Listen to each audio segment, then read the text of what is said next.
Hello friends, today we are going to start chapter number 15 of science, our environment. Okay, so what is here? The physical and biological world where we live, that is called our environment. Environment includes our physical surrounding like air, atmosphere, water bodies, soil, and all the organisms such as plant, animals, human beings, microorganisms like bacteria, fungus, decomposers. Okay कि हमारे आसपास जो physical और biological world है पूरा, वो हमारा क्या एनवायरनमेंट कहलाता है। एनवायरनमेंट के अंदर हर चीज़ आ जाती है, चाहे वो लिविंग थिंग्स हो चाहे वो नॉन लिविंग थिंग्स हो। नॉन लिविंग थिंग्स में आपका एटमॉस्फेयर, वाटर बॉडीज, सॉइल, ये सब नॉन लिविंग थिंग्स में है। और जो ऑर्गेनिजम्स हैं, चाहे प्लांट हो, चाहे एनिमल्स हो, चाहे माइक्रो ऑर्गेनिजम्स हो, चाहे ह्यूमन बीइंग हो, चाहे बैक्टीरिया हो, ये सभी क्या है, लिविंग थिंग्स है। Means living things and non living things they make our environment. Okay, all these constituents of environment are dependent on one another. ये सभी कॉन्स्टिट्यूएंट्स जो इन्वायरमेंट के अंदर हैं, चाहे वो लिविंग हो चाहे नॉन लिविंग हो, वो एक दूसरे पे इंटरडिपेंडेंट रखते हैं, मीन्स कि डिपेंड करते हैं। All the constituents of environment interact with one another and maintain a balance in environment in a natural way. Human beings are the only organism who can change the natural environment to fulfill their need of food, clothing, housing, transport, industry, etc. कि human being एक अकेला living organism है जो अपने need को पूरा करने के लिए नेचुरल एनवायरनमेंट में चेंजेस लाता है। In fact the uncontrolled activities of human being are damaging the balance and healthy environment more and more. पर आज के टाइम में डेवलपमेंट के नाम पे ह्यूमन बीइंग क्या कर रहा है, अनकंट्रोल्ड मैनी ह्यूमन एक्टिविटीज़ कर रहा है जो नेचर के और इन्वायरमेंट के बैलेंस को डैमेज कर रही है। Okay, next topic that we have to study, it is about the ecosystem. Now what is the ecosystem? So the various communities of living organisms, whatever it's a plant or animal, interact among themselves as well as with their physical environment like soil, air and water. So the living organisms interact with one another through their food chain, in which one organism consumes another organism. The living organisms like plant interact with soil to get essential nutrients like nitrogen and phosphorus, with air to get carbon dioxide, and also with water bodies for carrying out the process of photosynthesis. Thus, the various communities of living organisms called biotic communities like plant and animals along with soil, air and water of region form a self-sustaining or functional unit of the living world. And this functional unit or system made up of living and non-living component which is capable or interdependent existence is called ecosystem. अगर हम ecosystem के बारे में बात करें तो अगर हम डिपेंड एनिमल्स के बारे एनिमल्स या लिविंग ऑर्गन्स के बारे में बात करें तो वो पूरी तरह से क्या है, फिजिकल एनवायरनमेंट मतलब कि सॉइल, एयर और वाटर पे डिपेंड करते हैं। ओके, जैसे कि प्लांट है, plants depends on soil for getting their nutrients, it depends on air for getting carbon dioxide for photosynthesis. Plant depend करते हैं वाटर बॉडीज़ के ऊपर फॉर गेटिंग वाटर, वाटर लेने के लिए। ओके, उसी तरह बहुत सारे लिविंग थिंग्स अपने फूड के लिए प्लांट पे डिपेंड करते हैं या दूसरे लिविंग ऑर्गन्स पे डिपेंड करते हैं। यानी कि आप कह सकते हैं कि living things depends on non living things, okay, to survive in environment.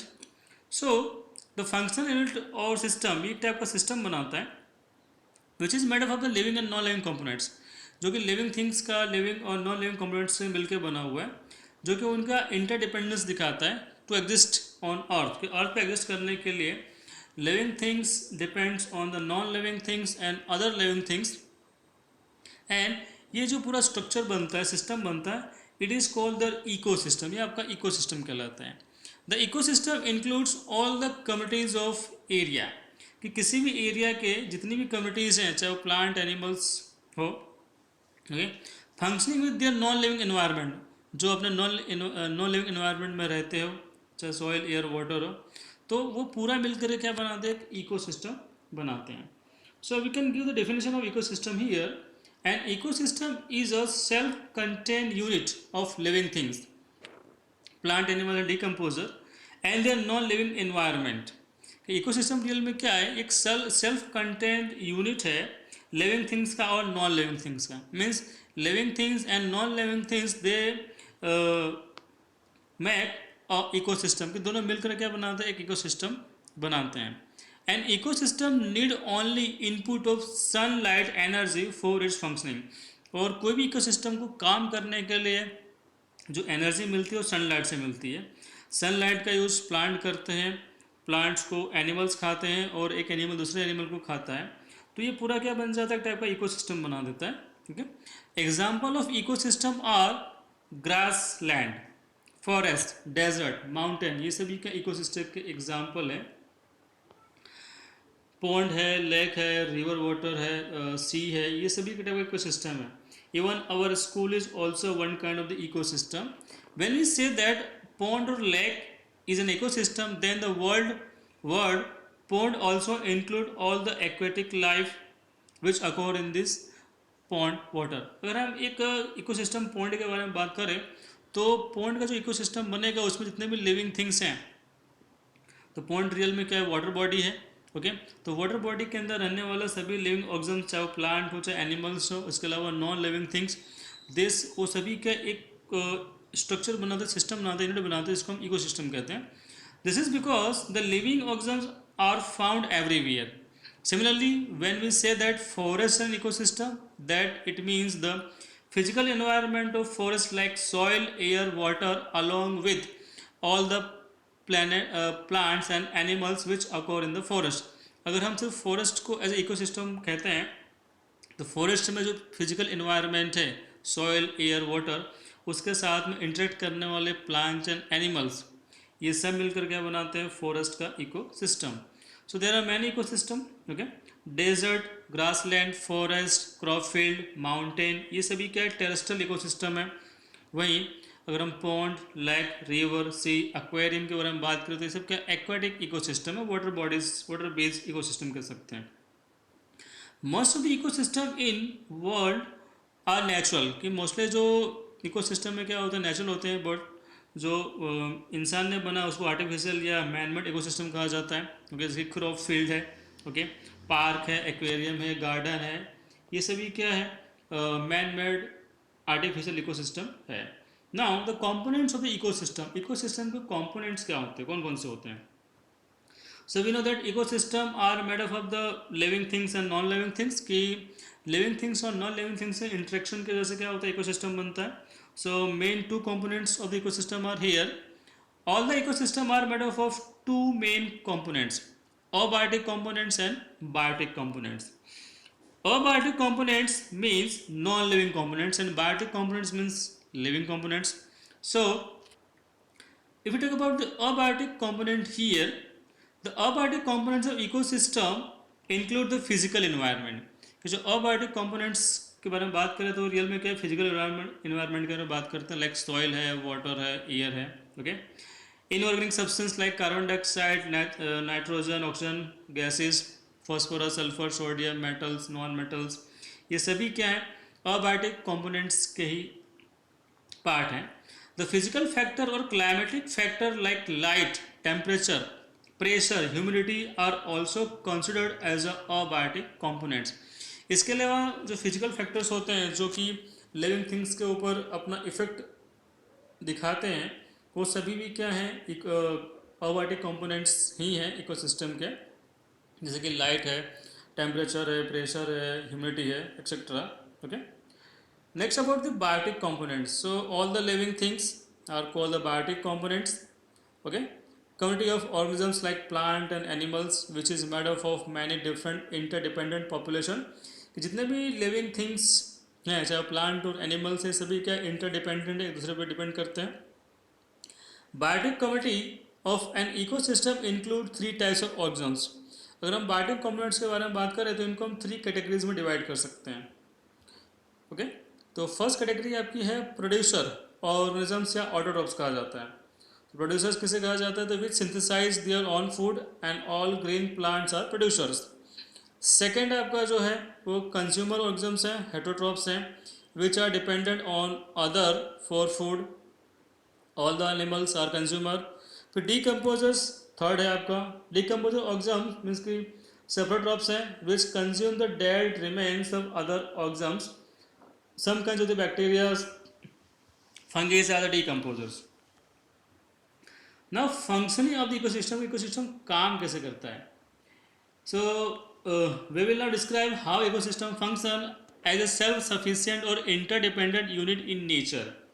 So we have just discussed that ecosystem is made up of the non-living things with living things, कि लिविंग थिंग्स और non living things आपस में मिलकर क्या बनाते हैं? Ecosystem बनाते हैं। नॉन लिविंग थिंग्स में आपका सॉइल, वाटर, बॉडी वाटर है, एयर है और इनऑर्गेनिक न्यूट्रिएंट्स एलिमेंट्स हैं, और लिविंग कंपोनेंट्स में आपके प्रोड्यूसर, कंज्यूमर, डीकम्पोजर ऑर्गेनिजम्स हैं। So all this component make the ecosystem function here from the nutrients pool of the earth. Soil, water and air, carbon dioxide and water are absorbed by the producer organisms। कि जो green plants है वो क्या करते हैं? जितने भी substance है, कार्बन डाइऑक्साइड हो, वाटर हो, या ये सभी को क्या करते हैं? न्यूट्रिएंट्स से या सॉइल से वो ले लेते हैं। With the help of sunlight they prepare food. Producer क्या करते हैं? इन ऑर्गेनिक सब्सटेंस में से ऑर्गेनिक कंपाउंड्स बनाते हैं like carbohydrate which act as a food. फिर producer trap the solar energy and then provide the basic food or energy for all other life forms in ecosystem। तो producer real में क्या करते हैं कि solar energy को convert करते हैं केमिकल एनर्जी में, फूड में कन्वर्ट करते हैं, और ये सभी फूड किसको मिलता है? तो बाकी के जो लिविंग कंपोनेंट्स हैं, एनिमल्स हैं, उन्हें मिलता है। Consumer derive their energy need directly indirectly from producer. जितने भी कंज्यूमर हैं वो सभी क्या डायरेक्टली और इनडायरेक्टली किस पर डिपेंड करते हैं? तो प्रोड्यूसर पर डिपेंड करते हैं। When the producer and consumer die then decomposer organisms act on their dead bodies to return the various element back to the nutrients pool. Okay, जब ये प्लांट्स या एनिमल्स, या यूँ कहा जाए कि प्रोड्यूसर एंड कंज्यूमर जब मर जाते हैं तो इनके ऊपर वर्क कौन करता है? तो डीकम्पोजर वर्क करते हैं। डीकम्पोजर ऑर्गेनिजम्स क्या करते हैं? इनके डेड बॉडीज़ को वापस से मिक्स कर देते हैं एलिमेंट्स के फॉर्म में, न्यूट्रिशंस पूल में, इनके सॉइल, वाटर और एयर में मिक्स कर देते हैं। And ecosystem involve input of energy of and matter which are exchange between living and non living component in cycle process. तो आप रियल में कह सकते हो कि सोलर एनर्जी क्या होती है? ट्रांसफर होती है लिविंग में से नॉन लिविंग थिंग्स में। Okay, producer, consumer and decomposer ये क्या है? So according to the manner in which they obtain their food from environment all the living organisms can be divide into 3 groups. कि जितने भी living organisms हैं अर्थ के ऊपर वो अपना फूड किस तरह एनवायरनमेंट में से लेते हैं, उसके अकॉर्डिंग इन सभी लिविंग ऑर्गेनिजम्स को आप 3 कैटेगरीज में डिवाइड कर सकते हैं, producer, consumer and decomposer. So what are the producer here? So those organisms which produce food are called producer। कि ऐसे organisms जो food को produce करते हैं, बनाते हो, वो सभी क्या है? producers हैं। Producers are the organisms which can prepare their own food from simple inorganic substance like carbon dioxide, water by using sunlight, sun energy, okay, in the presence of chlorophyll। Means they do their photosynthesis process to prepare their own food, and mostly green plant, some kind of the certain blue green algae, they are able to synthesize food from the inorganic substance by doing the process of photosynthesis from the raw material and using the sun energy, sunlight। The green plant produce carbohydrate. Mostly all the producers produce food in the form of carbohydrates, okay, and the green plants are co-producers in living world। तो आप green plants को क्या बोलेंगे? Producers कहेंगे। Producers are means autotrophs, इनको ऑटोट्रॉपिक्स organisms कहेंगे क्योंकि they are able to make their own food by themselves, so they are called autotrophs also। Next are the consumers, those organisms which consume food prepared by producers are called consumer। कैसे organisms जो अपने food के लिए producer पे बनाए गए producer के द्वारा बनाए गए फूड पे डिपेंड करते हैं, वो सभी कंज्यूमर हैं. Consumer depends on producer food directly or indirectly. Consumer get their food by eating other organisms their product. Real में कंज्यूमर्स क्या है, वो अपने फूड के लिए प्रोड्यूसर्स के ऊपर या तो दूसरे कंज्यूमर के ऊपर डिपेंड करते हैं. Means all the animals are consumer, जितने भी एनिमल्स हैं यहाँ पे क्या है, कंज्यूमर है. Even a microscopic animal like protozoa, ये भी क्या है, कंज्यूमर है. The example of common consumer are men, goat, deer, fish, lion, तो सभी क्या है, कंज्यूमर जितने भी एनिमल्स हैं. Okay. So if an animal eat grass or other green plant or their product itself, we say that it gets the food from producer directly. अगर animals क्या कर रहे हो, डायरेक्टली प्लांट को खा रहे हो, तो यहाँ पे उनको क्या होता है, जो फूड डायरेक्टली किससे मिल रहा है, प्रोड्यूसर से मिल रहा है. Means that directly depends on the producer. Example like जितने भी एनिमल्स है, गोट है या काऊ है, ये सभी क्या डायरेक्टली ग्रास खाते हैं या प्लांट खाते हैं. So they directly depends on the producer, but some animal depends on the other animals for their food. कुछ एनिमल्स क्या होते हैं, वो दूसरे एनिमल्स पर डिपेंड करते हैं अपने फूड के लिए. तो उन्हें, उन कंज्यूमर को हम क्या 3 ग्रुप्स में डिवाइड कर सकते हैं. Okay. All the consumers which can be divided into 3 groups: herbivorous, carnivorous and omnivorous. So first about the herbivorous, we know already that what are the herbivorous. Those animals which eat only plants are called herbivorous. ऐसे animals ये जो directly सिर्फ plant खाते हैं उन्हें herbivorous कहा जाता है. देखिए बहुत सारे एग्जांपल्स हैं इसके. फिर carnivorous animals.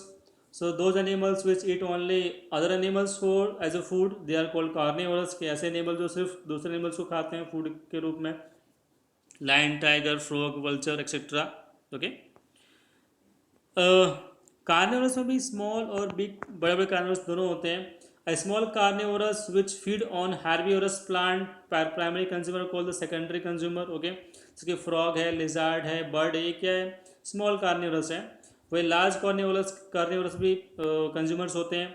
The large carnivorous consumers which feed upon the small carnivorous. Okay.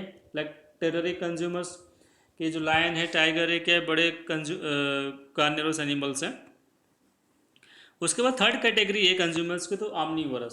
So those animals which eat both plant as well as other animals, कि ऐसे एनिमल्स जो प्लांट भी खाते हैं और एनिमल्स को भी खाते हैं, वो सभी किस में आते हैं, तो ऑमनीवोर में आते हैं. लाइक मैन, डॉग है, काव है, स्पैरो है, बियर है, मैना है, आंट है, ये सभी क्या है, ऑमनीवोर में आते हैं. ओके. एक एग्जाम्पल दिया है plankton. Plankton are very minute और microscopic organism freely floating on the surface of water in a pond like river and ocean, lake, river and ocean.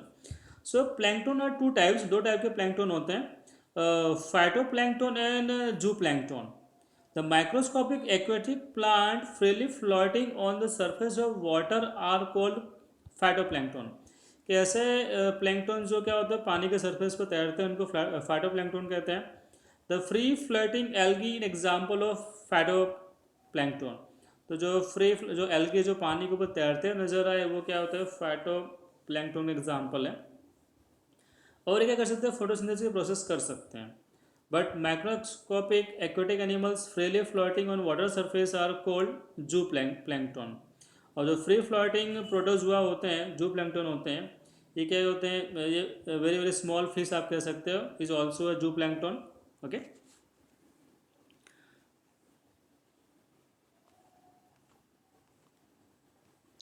उसके बाद का आपका टॉपिक है after consumer different types of herbivorous and carnivorous and omnivorous. Next consumers, next are about the decomposer क्या होते हैं.